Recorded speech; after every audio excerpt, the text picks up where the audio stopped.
Hey friends, welcome back. This is Ashley with Uncommon Roots Homestead, and today we're gonna do our second May garden tour, which feels crazy that we're already halfway through the month, but let's do it.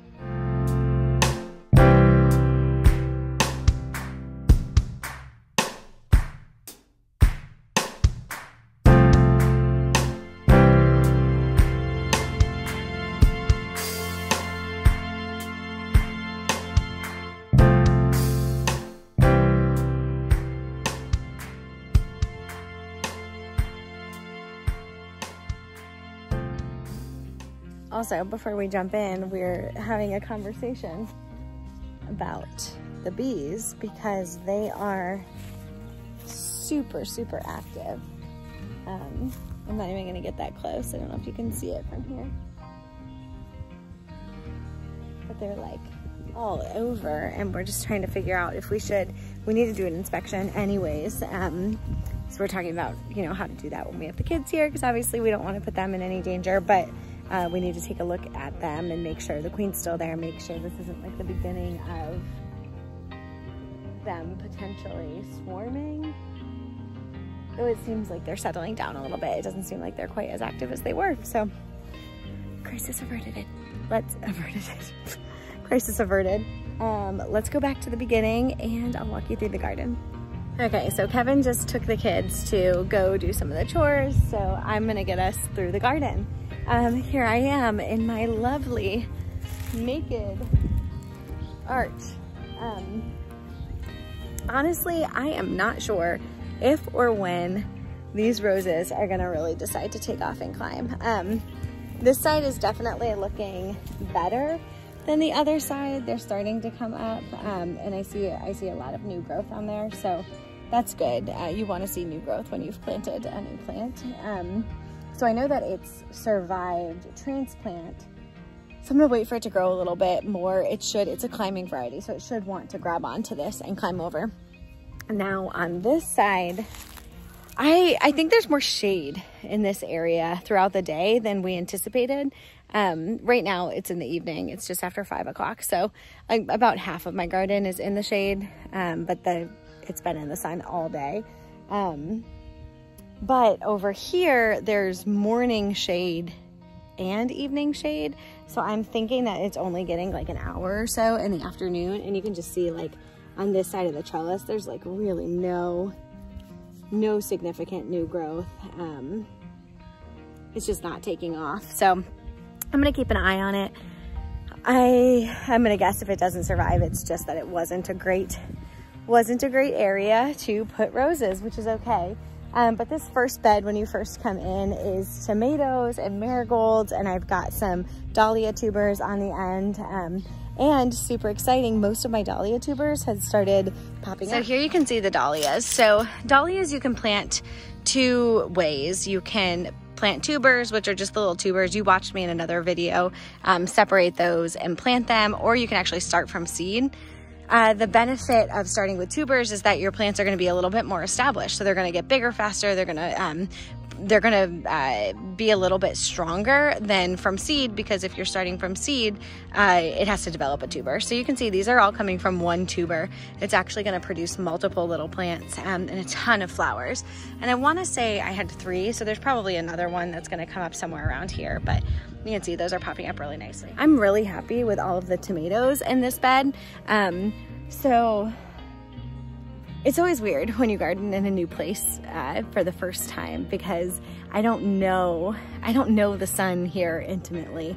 Not only, in this garden, but in this like microclimate, I guess. We're slightly in a different place than where we live right now. So the elevation's a little bit different. Like everything is just a little bit different. And so when you're gardening in a new place for the first time, there's always that little bit of, I hope that this works out, right? We're not here all the time, so we haven't explored this space during all of the seasons. So when we're planting the garden, it was winter. Obviously, the sun is different in the winter than it is in the summer. We come here often, but not, I can't say that we've been here at like every different time throughout the day. So there are some things that we're just gonna learn as we've done it.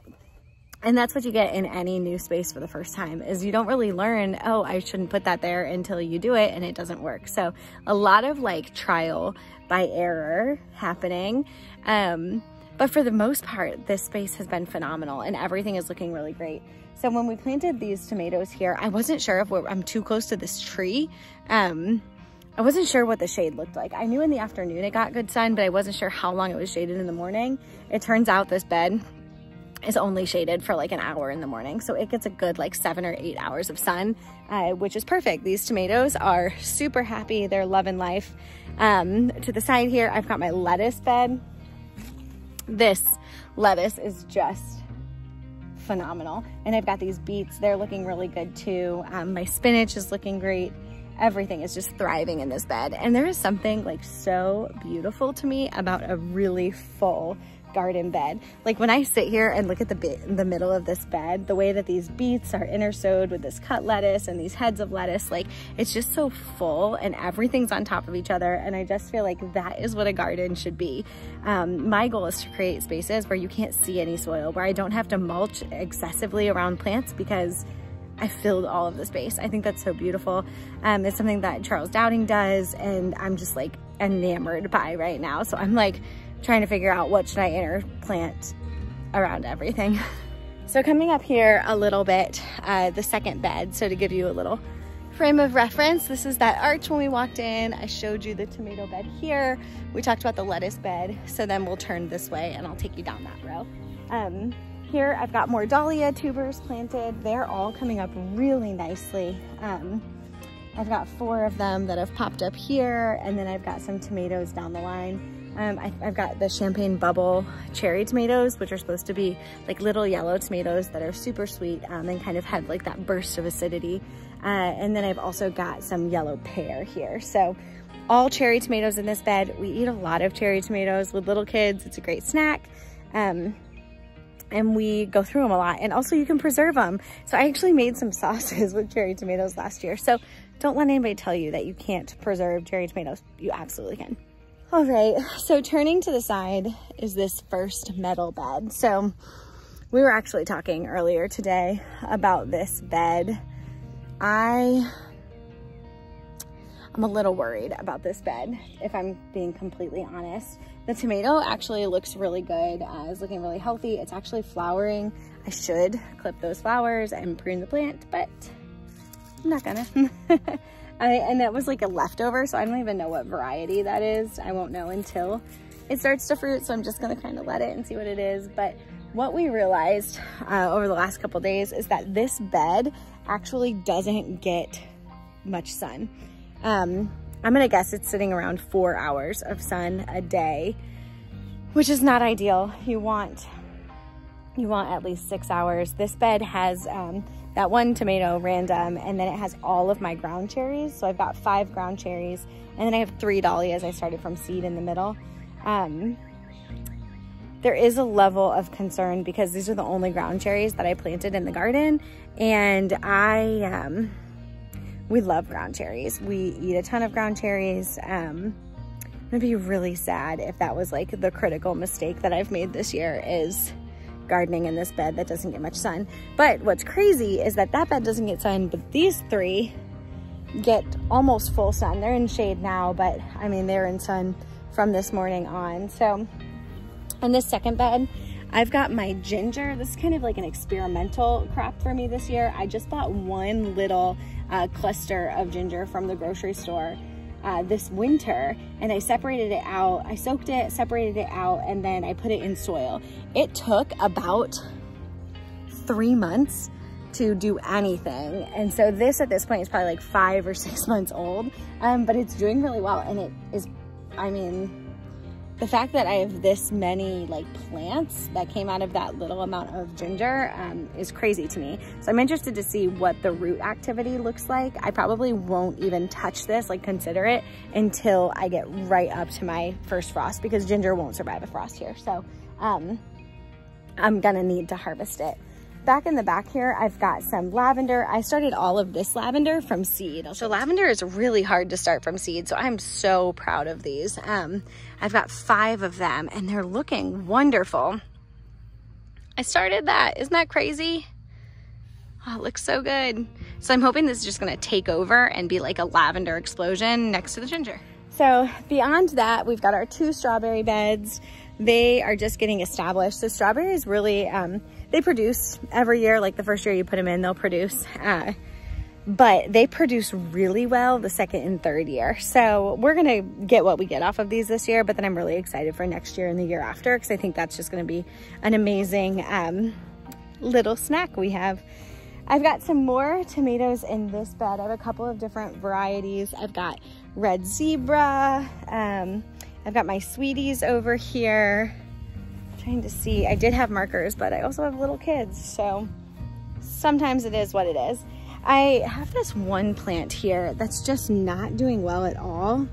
I don't know, we're gonna see, give him some time. Everything's a little bit thirsty, so I'm gonna go ahead and water the garden today. As soon as I finish making this video, I'll go ahead and get some water in. But for the most part, all of my tomatoes are looking really good. So you'll have to excuse us. Kevin is finishing up the potato section. So it's so funny. I was watching a video the other day and my friend Jill was talking about her potatoes, and she was like, I got them in really late. I got them in at like the beginning of April. And I was just thinking, my potatoes are still sitting in a box in my garage. So there's that. Luckily we have enough long enough season. Potatoes take like 100 to 150 days or 130 days. And I have enough time. So our goal is just get them in the next couple of weeks, and then we'll harvest those right before the fall.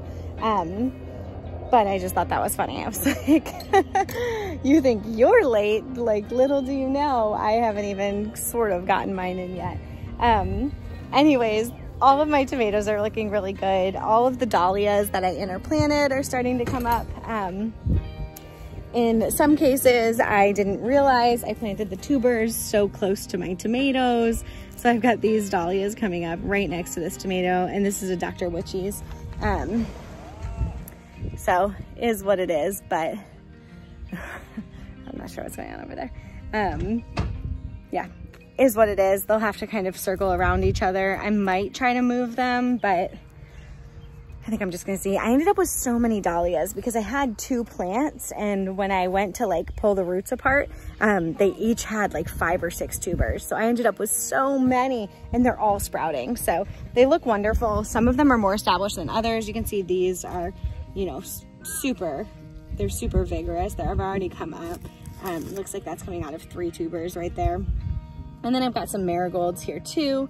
Marigolds are cool because they're actually an edible flower. So I got them for like a double purpose. They're good to plant around your tomatoes. They repel some of the pests that come after tomatoes.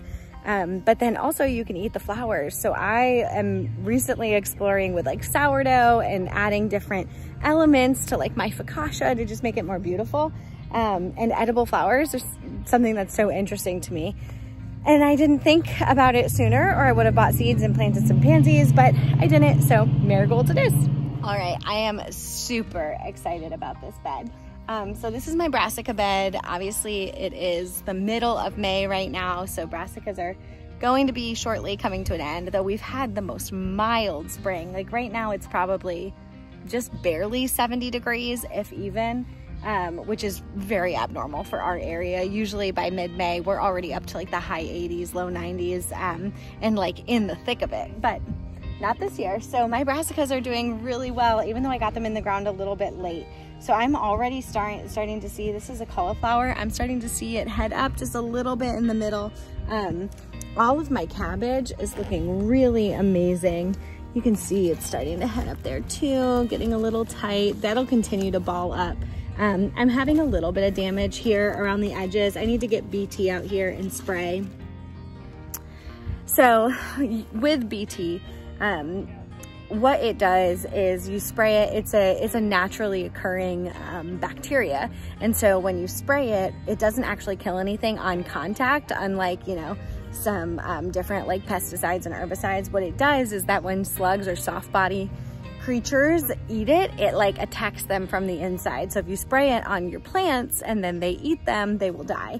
So it doesn't actually matter if you spray them on the bugs because that doesn't kill them. You want them to eat it. So I probably need to get out here. I'm seeing a significant amount of bug damage. You can see it here on this as well. Like this is all from caterpillars and cabbage worms. I'm not actually seeing any. So usually what I'll do if I see them, I'll pluck them off. I'm not seeing them, but I know that they're here, obviously, because I'm seeing their damage. All right, so my garlic is looking so good. It's already starting to die back actually. And so once that happens, like once it starts to die back, usually we'll harvest. It's a little bit early this year. I do have some scapes forming. Yeah, and like, look at this, these scapes have already turned and fallen down. So today I might harvest the rest of these scapes, and that means we're like a month from garlic harvest, which is definitely early, but I got my garlic in the ground really early last year. I think I planted like the second week of September. So because I got it in the ground early, it had some time to grow before it got cold. And so when it came back to life after the winter, I think it just finished off quicker. So I'm gonna harvest all of the scapes that are ready today. It looks like I've got a few. I have a mix of soft neck and hard neck garlic here. So not all of them will scape, only hard neck garlic throws scapes. So, but yeah, all of the scapes that have been thrown are all ready. So I'm gonna go ahead and harvest those, and then I'll make like probably a pesto. I can't wait. So you can see, I wasn't sure if you could see very well earlier. This is a scape that hasn't turned yet. So you can see it's like, this would be the flower bud. So it's pulled up like that. To see when that has kind of bent over, we can see this one. So it kind of creates a little neck and then it falls down right there. So I've got a number of those, and you can see how it's all starting to die back a little bit. So I'll harvest the scapes, and then as I see more of that dying back, I'll start to harvest the garlic. So I was just checking to see like, how big are these? And look at that size. That's good. That's like almost 2 inches. That's a really nice head of garlic right there. So I'm gonna have a lot of garlic. All right, got a little sidetracked. We had a random friend stop in. So yeah, got a little sidetracked, but we're back. So I wanted to check in on this bed. This is the first bed on this side of these 2 trellises. If you'll remember, this is the bed I planted leeks and carrots in. I need to go through and thin these carrots out. I started a little bit on that end, but I need to finish thinning. This year I am dedicated to thinning my carrots. Also, my green onions are starting to come up. And then I planted some lettuce, like cut and come again lettuce, and some kale and some beets and some radishes. So all of those things are relatively short season. And even though it is gonna get hot here, I think we'll be able to harvest before it gets hot. So this bed is all starting to come to life. None of the things I planted on the trellis have come up yet. I actually, like I said, I need to give a good water to the entire garden today. I'm a little bit disappointed in this bed. This is the second bed over here by the trellis. Everything just looks really rough. I don't know if it's a lack of water. I'm seeing a little bit of purpling on my tomato leaves. Usually that's a phosphorus deficiency. So I might try to get some different things into the soil here to try to remedy that. My eggplant looks a little bit sad. I think that I just need to get some water in this bed is what I'm gonna guess, like right off the bat, but I'll go ahead and water it deeply. It's been a pretty dry week, and we'll just see what happens. I am gonna come in and amend these beds just a little bit though to try to combat that. Yeah, I'll show you the purpling. So you can see, I mean, everything is definitely thirsty. It's kind of lagging and turning over, but you see this like little bit of purpling here, and a little bit on the stem. And this one, you can see it better on this. So purpling is okay if it's a purple variety, but none of these are all yellow variety tomatoes. So I don't want any purpling. And you can see how thirsty my little eggplant looks over there. Okay, so super exciting. This is now complete. So you can see hopefully now you can like kind of see what my vision was when we were building these. So in this far bed here, this is all corn. So I interplanted some beans in the corn actually. The beans should actually climb up. It's kind of similar to a Three Sisters garden, which would be corn, beans, and squash. The squash would provide ground cover, the beans would climb up the corn, and the corn provides that support to the beans. But I haven't done squash here. I've just done the corn and the beans. I need to finish planting that. On the far back row here, I'm gonna do sunflowers. So that will kind of like give a border to my garden that I think will just be really visually beautiful. So I'm gonna go ahead and get those planted soon. In this bed, I did winter squash all the way down, a bunch of different varieties, like 2 plants of each variety. And then here I did melons all the way down. So I'm really excited about these in-ground garden beds. I think it's gonna be really wild. Like this space is just gonna be nuts. It's gonna just take over essentially. I mean, winter squash just like rambles and just becomes gorgeous. There's something so wild about that I just love. So I'm really excited about this space. My sweet potato slips are like holding on for dear life, but they do not look good. So we'll see. I mean, I'm not happy about it, but it'll be all right. Hey, garden kitty. Hey, Robin.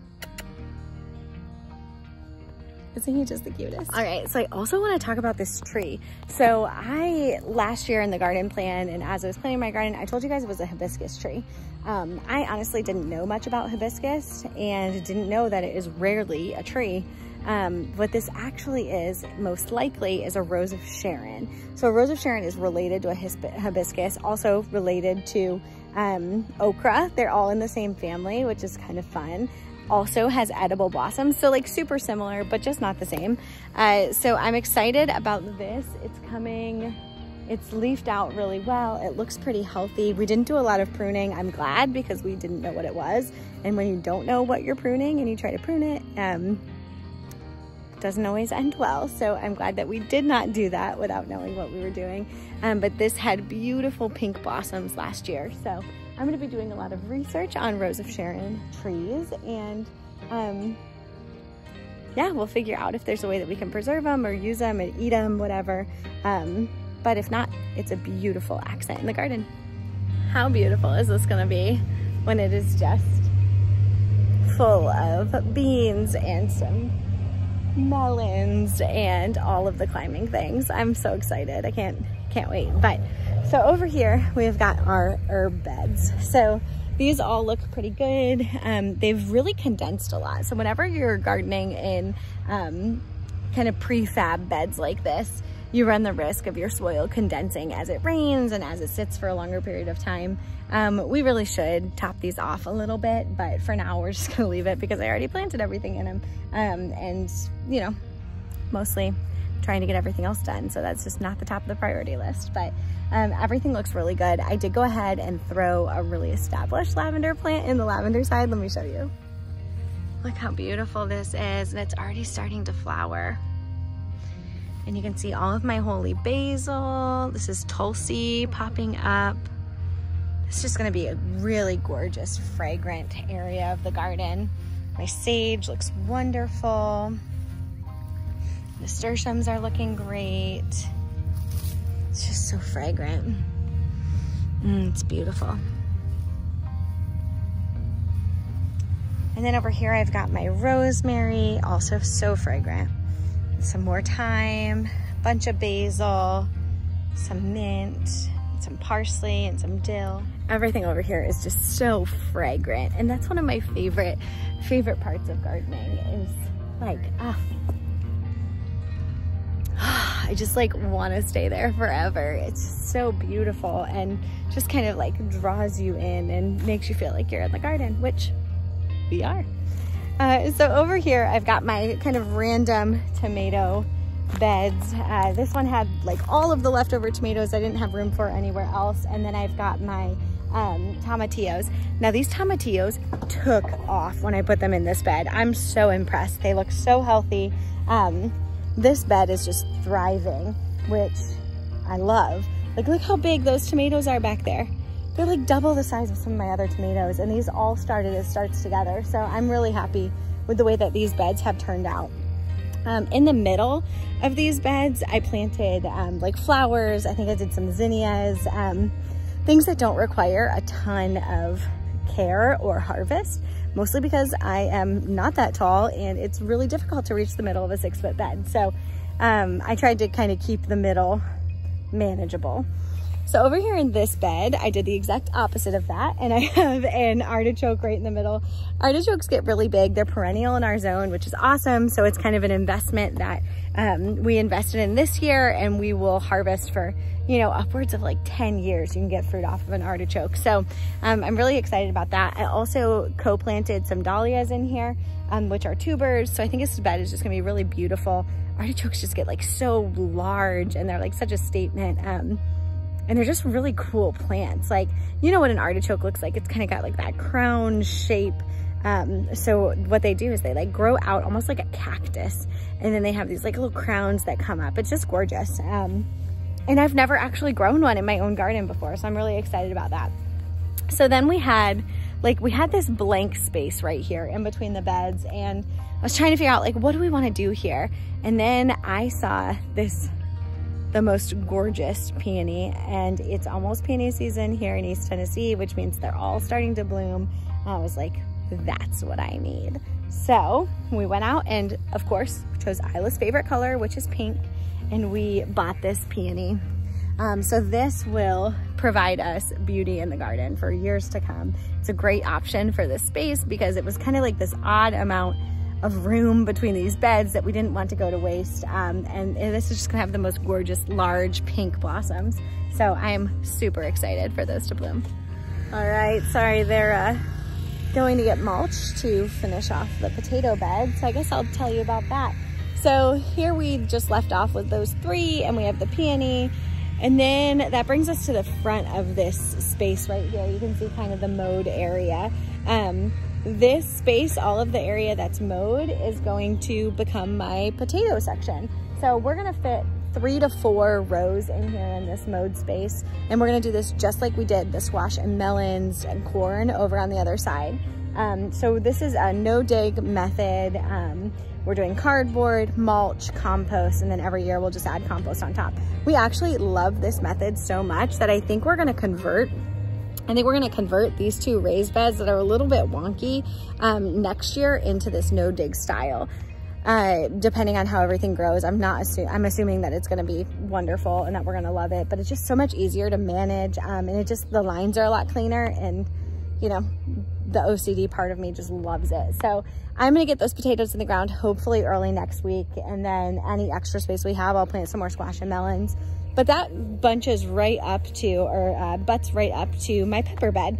So peppers like to be close to each other, so they're a little bit heavily sowed here, but as long as, in my experience, as long as the plants that are in the middle are a little bit taller or more established than the ones on the side, you don't run into too many issues. Because what it'll do, peppers are like very resilient.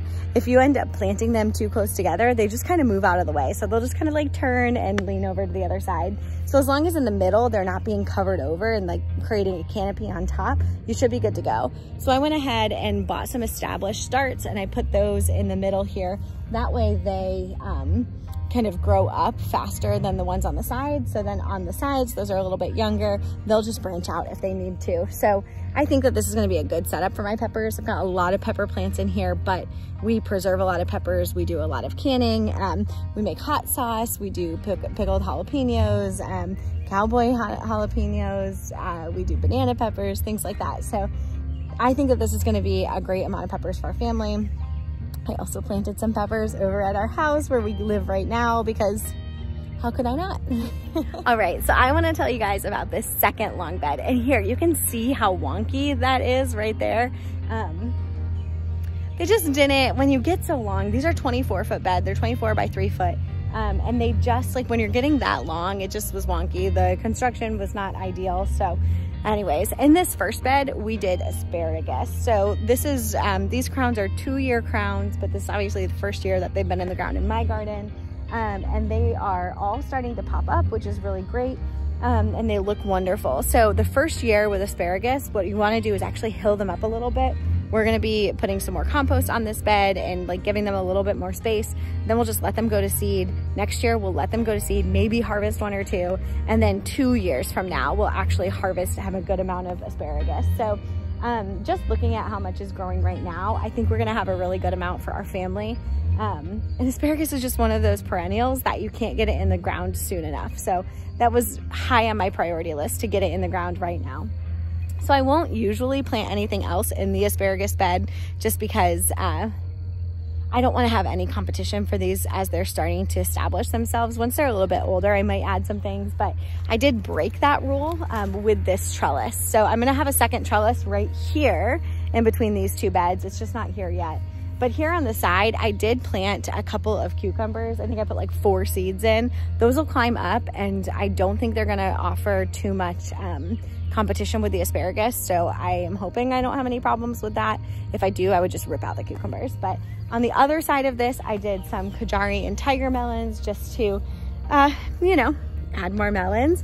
And then I'm gonna put some more onions back in this bed. So this is where we had onions originally. It's been topped off with a little bit more compost. It's all ready to go and be planted. So I am gonna do that really soon here, as soon as I can get to the seed store and buy some more onions. But yeah, that's that bed. So that pretty much brings me back to the front of the garden.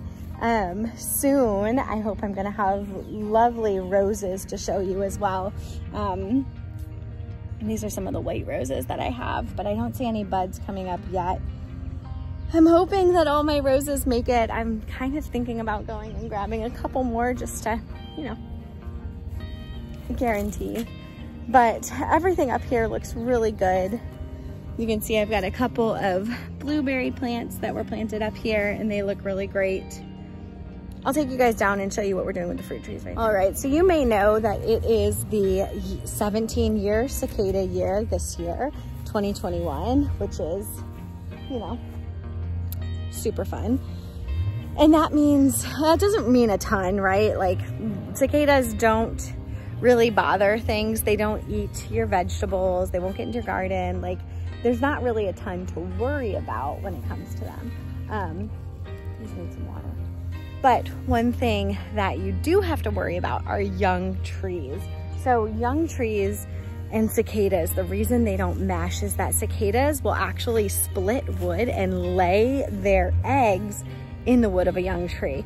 Now, if they do that to an older tree and it's just like new wood on an older tree, it doesn't make that big of a difference. It might kill the limb, but it won't kill the whole tree. Well, when you have young fruit trees, the entire tree is young wood, which is really unfortunate. So what we've done is we've gone ahead and covered, this one actually is a bad example because the base is bare, but we went ahead and bought tulle fabric and covered them, this is a better example, all the way down so that there was no opportunity for those cicadas to burrow in and lay their eggs in our young fruit trees. So it's not the best. I mean, it's definitely going to hinder their growth this year, but I'm not that worried about it. We didn't want them to really fruit this year anyways. They're very young trees, but we didn't want them to die. We wanted them to be able to get established. So we're gonna keep these covered until about mid-June when the cicada threat passes. And then hopefully we'll uncover them and all of the trees will have made it out unscathed, and we'll be eating a lot of great fruit in just a couple of years. One thing that's interesting, this tree is about 3 years old, and it is just covered in fruit. It's loaded, which is just crazy to me. I actually was considering popping all of that fruit off so that it, you know, put its energy into growing and not producing fruit. But, you know, I'm just so bad about doing that. I'm just so bad about doing that. Okay, so now I am down at the base of the front of the property, which is the very beginning of where the garden is. You can kind of see how the trees come up that side, and then the garden is just there past all of that. And then you can see my fig trees are over on that side. They're also covered, so not too much to look at. But here in the front, what we've done is we have planted an entire blueberry hedge. So blueberries get huge. They bush up in, you know, no time at all, like 3 to 5 years. They'll just create this giant living hedge that'll kind of protect us visually from the road, but also provide a ton of great fruit. So these are 5-year bushes, and look at all of this fruit that they're just loaded with. And so we've got 24 blueberry bushes up here, and then 2 elderberry bushes at the end. And then I've started a row of raspberries here. I've got 3 raspberry bushes. I'd love to do raspberries and blackberries, but I think I'm gonna add those next year.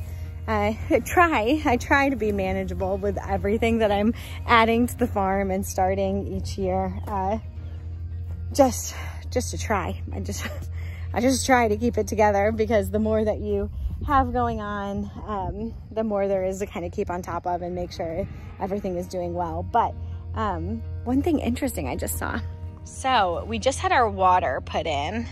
So you can see where they ran the water up there and then pulled it in. And so this has only been covered dirt here for a week. And look at this. These are deer prints. Those are my blueberries. That is not great. And my garden is right up there. So that's not great.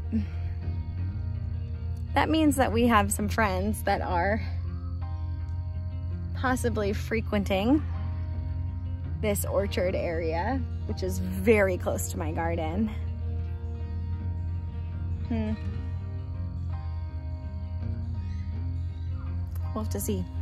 All right, the last thing that I hadn't showed you yet in the garden is this garlic patch that we have here by the garage and my passion vine. So one thing that's kind of funny is we planted this in the fall, and I actually had planted some other bulbs over here. Didn't even think about the fact that we have this little lip to the garage and we had gutters put on. And it doesn't get a ton of rain here. So you can see in this back section, it didn't grow anything. But in the front, the garlic popped out and is looking really good. I've got my elephant garlic here. I actually just harvested a bunch of the scapes, but look how big this is. I mean, elephant garlic just is giant. Oh yeah, and it's getting really big down there. You can kind of see that. I mean, that is a really huge head of garlic. So we'll leave that covered up. And then we have the passion vine here. So he's getting a little bit of damage, but for the most part, it looks really good. And he'll climb up and usually fruit before the end of the summer. So I'm pretty excited about that. And passion vines spread. So there's like 3 different starts coming out of that. And they come back every year here in our zone, especially because we keep it close to the garage. It stays a little bit warmer. And it's doing really well. All right, so that pretty much does it for the Uncommon Roots Homestead garden tour. It is the 2nd week in May 2021. This is our first year gardening in this space, and we are so excited to see what it becomes. So thank you. Thanks for joining me today. You always have a space in my garden. Until next time.